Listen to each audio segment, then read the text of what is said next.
সম্মানিত সভানেত্রী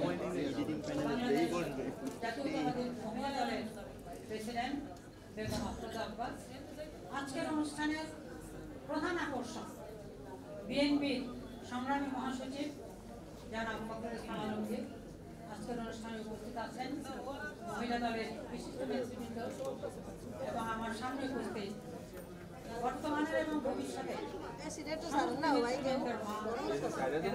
প্রধান শক্তি সবাইকে আমার সালাম। প্রেসিডেন্ট জিয়াউর রহমান একটি নাম, কিন্তু এর অর্থ ব্যাপক এবং বহুমাত্রিক পরিচয় তিনি ছিলেন। তিনি ছিলেন একজন সফল সৈনিক, একজন সার্থক মুক্তিযোদ্ধা, স্বাধীনতার ঘোষক, একজন সিপাহী জনতার ঐক্যের প্রতীক, একজন প্রেসিডেন্ট, একজন সমাজকর্মী এবং সবচেয়ে বড় অবদান আমার ছিল তিনি বাংলাদেশ নামক যে ভূখণ্ড তার মানুষদের তিনি আইডেন্টিটি দিচ্ছেন। আমরা স্বাধীনতার পর আইডেন্টিটি ক্রাইসিসে ভুগছি। আমরা কি বাঙালি না বাংলাদেশি অন্য কিছু? এই প্রথমবার শহীদ জিয়াউর রহমান আমাদের আইডেন্টিটি দিলেন আমরা বাংলাদেশ। রাষ্ট্রবিজ্ঞানীরা বলেন একটি ভূখণ্ডে কেবল একটি ভাষার মানুষ থাকে না, কেবল একটি ধর্মের মানুষ থাকে না, একটি কালচারের মানুষ থাকে। এখানে বিভিন্ন ধর্মের, বিভিন্ন ভাষার, বিভিন্ন কালচারের মানুষ থাকে, সবাইকে নিয়ে একটি দেশ গড়ে ওঠে এবং এই যথার্থই তিনি এই আমাদেরকে আইডেন্টিটি দিয়েছেন আমরা বাংলাদেশ। আর একটি বড় অবদান ছিল বহুদলীয় গণতন্ত্র।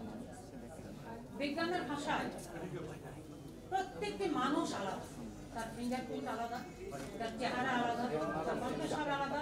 এ পর্যন্ত যত মানুষ পৃথিবীতে এসছে এবং যত মানুষ আছে এবং সামনে যত মানুষ আসবে, প্রত্যেকেই কিন্তু নিজস্ব একটা আইডেন্টিটি আছে।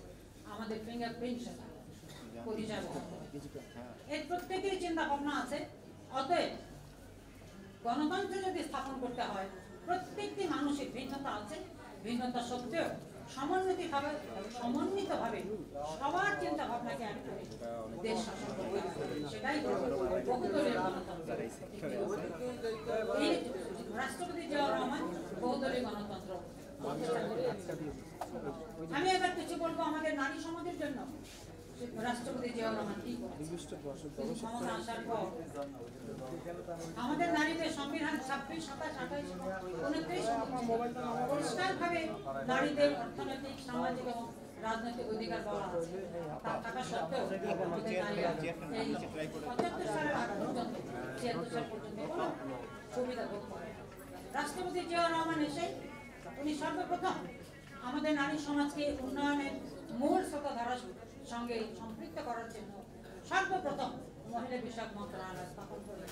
দ্যাট ওয়াজ ইন 76 এবং সেখান থেকে পরবর্তী সময় 1994 সালে মহিলা বিষয়ক মন্ত্রণালয়কে নারী এবং মহিলা বিষয়ক, শিশু এবং মহিলা বিষয়ক মন্ত্রণালয় হিসেবে প্রতিষ্ঠিত করেন শহীদ জিয়াউর রহমানের যোগ্য উত্তরসূরি বেগম খালেদা জিয়া। নারীদের জন্য তিনি কি করেছেন? আজকে প্রাইমারি স্কুলে, প্রাইমারি লেভেলে আমাদের কন্যা শিশুদের যে অলমোস্ট 100% উপস্থিতি, তার পিছনে কিন্তু আছে জিয়াউর রহমানের দূরদর্শী।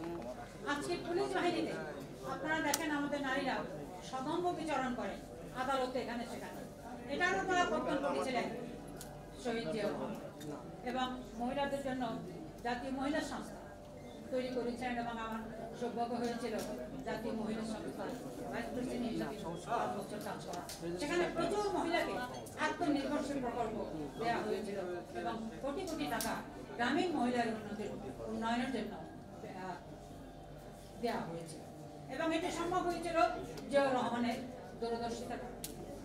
নারীদের জন্য অনেক ডাক্তার থাকে, মহিলা ডাক্তার আমাদের দেশে কম এবং সে কারণে ক্ষমতা এসেই 20% ছাত্রীদের সিট রিজার্ভ করলেন মেডিকেলে ভর্তির জন্য। আজকে আপনারা তাকিয়ে দেখেন মেডিকেল সায়েন্সে ওভার 60%, 70% মতো ডাক্তার আমাদের মেয়ে। কেবলমাত্র এই শিক্ষাক্ষেত্রে নয়, সর্বত্র সমস্ত ক্ষেত্রে মহিলারা যাতে অংশগ্রহণ করতে পারে, সংসদে যাতে মহিলারা তাদের রাজনৈতিক অধিকার কাটাতে পারে, সেজন্য নিশ্চিত বৃদ্ধি করেছে। এবং এই দেশ আন্তর্জাতিক পর্যায়ে আমাদের সিডিও একটা আছে, আন্তর্জাতিক সংগঠন উইস্টার একটা আছে আন্তর্জাতিক সংগঠন, সেখানে বাংলাদেশকে সংযুক্ত করার জন্য উনি প্রচুর প্রকল্প করেছেন। এত কম সময়ে এতখানি করা বাংলাদেশের ইতিহাসে সম্ভব আর কারণ নজির আছে কিনা আমার জানা নেই। এবার আমি সংক্ষিপ্তভাবে একটু বলবো উনি ছাত্রছাত্রীদের জন্য কি করেছেন। 1980 সালে আমি বাইরে থেকে পড়াশোনা শেষ করে ঢাকা বিশ্ববিদ্যালয়ে জয়েন করি। 1981 সালে উনি কি করলেন, ঢাকা বিশ্ববিদ্যালয় সহ দেশের সমস্ত মেধাবী ছাত্রছাত্রীদের নিয়ে উনি হিজবুল বাহারে শিক্ষা সফর করেছেন। আমার জানা নাই কোন প্রেসিডেন্ট বাংলাদেশেও এবং বিদেশেও ছাত্রছাত্রীদের সঙ্গে শিক্ষা সফরে গেছেন এমন নজির কোথাও। এবং আমার বলতে খুব গর্ববোধ হচ্ছে যে সেই শিক্ষা সফরে আমিও প্রেসিডেন্সিয়াল অর্থাৎ প্রেসিডেন্টের শিক্ষা সফরে সঙ্গী হয়েছি এবং খুব কাছে থেকে। দ্যাট ওয়াজ ইন জানুয়ারি 81, 17ই জানুয়ারি আমরা যাত্রা শুরু করলাম। যখন আমি একা নই, সমাজের বিশিষ্ট শিক্ষাবিদ, সাংস্কৃতিক ব্যক্তিত্ব, রাজনীতিবিদ সবাইকে তিনি নিয়ে গেলেন 2000-এর উপরে ছাত্র এবং একটাই উদ্দেশ্য ছিল যে এই সমস্ত জ্ঞানীগুণী মানুষের সংস্পর্শে আমাদের তরুণ মেধাবী ছাত্ররা আসুক এবং তারা দেশ সম্পর্কে তাদের সচেতন। এবং এটা করতে গিয়ে 17 তারিখে আমার মনে পড়ে, আমার স্মৃতিতে যেটুকু আছে, মাগরিবের পরে সন্ধ্যা 7টার সময় উনি ডেকে সুইমিং পুলের পাশে 3 তলায় জাহাজে হিজবুল বাহার জাহাজে আমাদের সবাইকে ডাকলেন এবং উনি বক্তব্য দিলেন। ঐতিহাসিক সে বক্তব্য উনি, আমি একটি শুধু বলি যতটুকু আমার স্মরণে আছে, উনি বলেছিলেন, আমার ছেলে মেয়েরা তোমাদেরকে মূল বাংলাদেশের মাটি থেকে সমুদ্রে নিয়ে এসেছি তোমাদেরকে সমুদ্রের মতো উদার হওয়ার জন্য। তোমাদেরকে সমুদ্রে যখন ঝড় ওঠে, যে ঝড় ওঠে সেই ঝড়ের মতো সাহস যাতে তোমরা সংগ্রহ করতে পারো সেই জন্য এনেছি।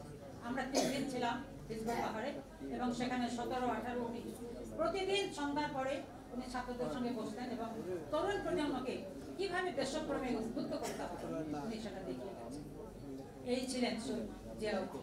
এবং তারপর বলেছিলেন, এবার আমি সমুদ্রে আসলাম পরের বার, এটা ছিল 1981 সালে জানুয়ারি মাস, পরের বার তোমাদেরকে বনে নিয়ে যাব। কিন্তু যাই হোক সেই সুযোগ আর হয় নাই।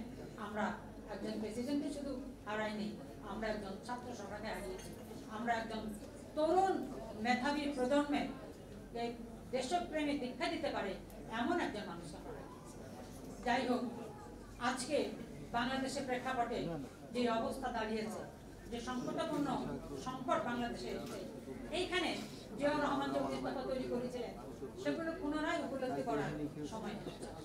আমি আশা করবো এখানে যারা মহিলা দল এসেছেন, আগের থেকে অনেক ভালো মহিলা দল কাজ করতে তারা সম্পৃক্ত হয়েছেন আমাদের মূল দেশ গঠনের মূল ধারার সঙ্গে।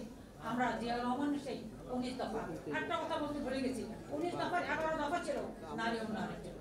11 দফার ভিতরে নারীদের জন্য কি কি করতে হবে, তাদের লেখাপড়া, তাদের শিক্ষা, তাদের রাজনৈতিক ক্ষমতায়ন, তাদের সামাজিক ক্ষমতায়ন, অর্থনৈতিক ক্ষমতায়ন। আপনারা যদি 11 নম্বর দফাটা দেখেন সেখানে পরিষ্কার।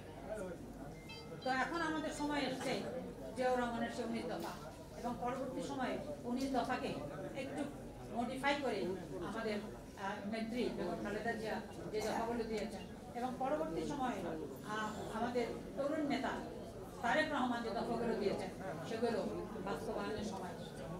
আজকে আমরা জিয়াউর রহমানের শাহাদত বার্ষিকীতে আমরা অঙ্গীকার করি আমরা জিয়াউর রহমানের সেই স্বপ্নকে বাস্তবায়ন করব।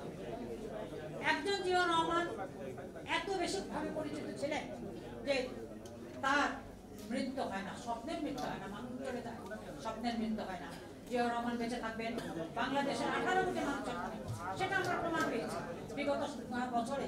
গত বছরে যে সমস্ত জনসভাগুলো হয়েছে প্রচুর পরিমাণে সাধারণ মানুষ, লক্ষ লক্ষ সাধারণ মানুষ নদীর সাথে বন পেরিয়ে দৌড়ে এসে জনসভায় যোগদান দিয়েছে। এটা তো জিয়াউর রহমানের স্বপ্ন। আমরা সেই স্বপ্নকে আজকে আমরা অঙ্গীকার করি, বাস্তবায়ন করবো, বাংলাদেশকে একটি সত্যিকার অর্থে গণতান্ত্রিক দেশে পরিণত করবো।